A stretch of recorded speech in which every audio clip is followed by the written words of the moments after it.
Lita tadi soal instrumental dan emosional. Sebetulnya bagaimana emosional ini kita angkat? Kita harus belajar dari PSSI menurut saya.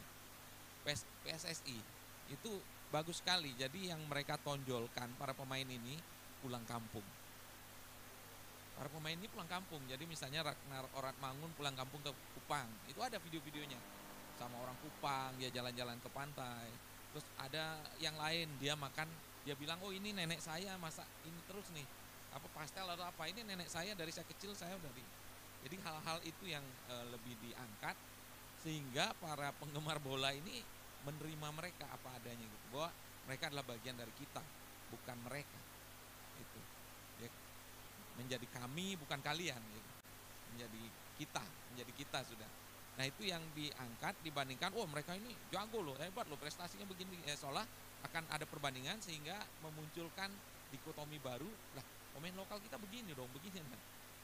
Nah jadi yang diangkat itu makanya ketika misalnya dulu teman-teman diaspora banyak bicara devisa, itu sebetulnya ketika pertemuan itu kan saya juga ikut ya, kami sempat diskusi juga dengan beberapa orang, kami bilang harusnya jangan nyebut itu. Bener aja setelah itu di counter dengan ternyata lebih banyak TKI. Nah kan repot kalau gitu. TKI jelas sekian juta ya, orangnya banyak ya kan.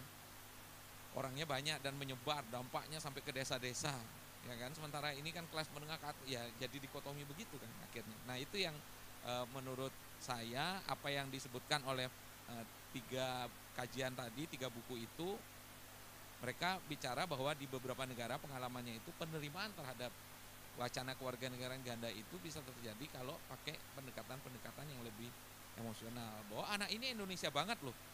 Misalnya kita lihat vlogger, food vlogger ya.